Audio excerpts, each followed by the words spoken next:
Griselda Milagros Garcia. Everyone calls her Mila. Looks like she's juggling with her machine. Just a few short months ago, who would have believed that this young Peruvian lady, who gets around on crutches, would be able to make all kinds of bags, document cases and briefcases.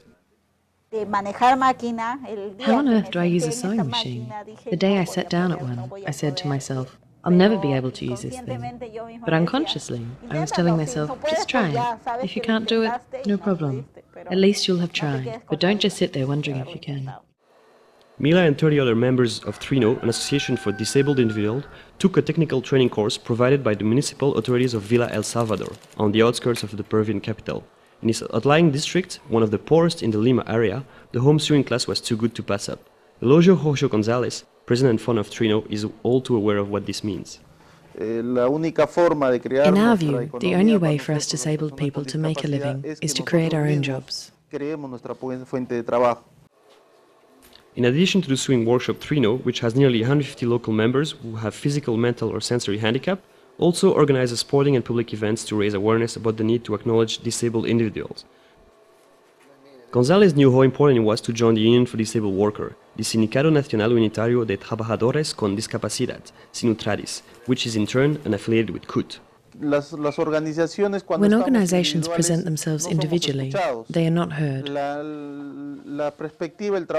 the work we do, we try to ensure that disabled people are better united via their organizations and trade associations, so that we are in a better position to demand our rights. The right to work, education and leisure.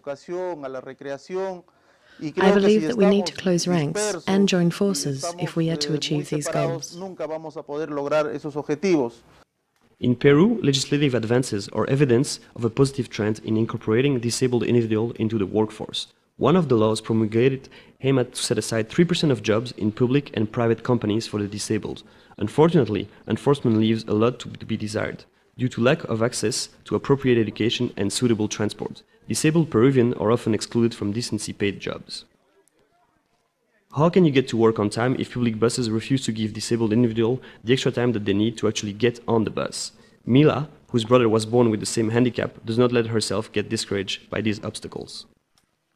I have some disabled friends who, when a bus doesn't let them on, keep on walking and feel sorry for themselves. What am I going to do? The bus won't let me on.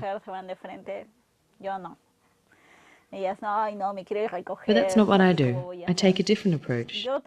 If a bus driver doesn't let me on, no problem. I keep waiting.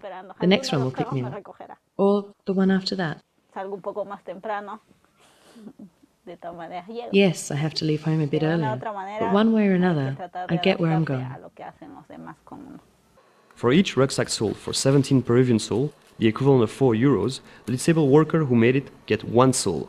For Mila to make enough to live on, sales of product made in the workshop are going to have to skyrocket.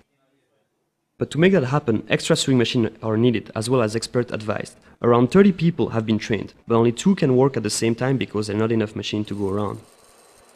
But it will take more than that to discourage Mila. Her enthusiasm is contagious and she is relentless about passing on her know-how to other disabled workers at the TRINO workshop.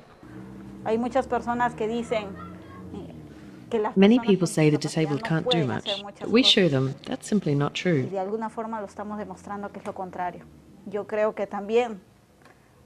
Many people think we're going to leave it at that, but I think a lot more can be done.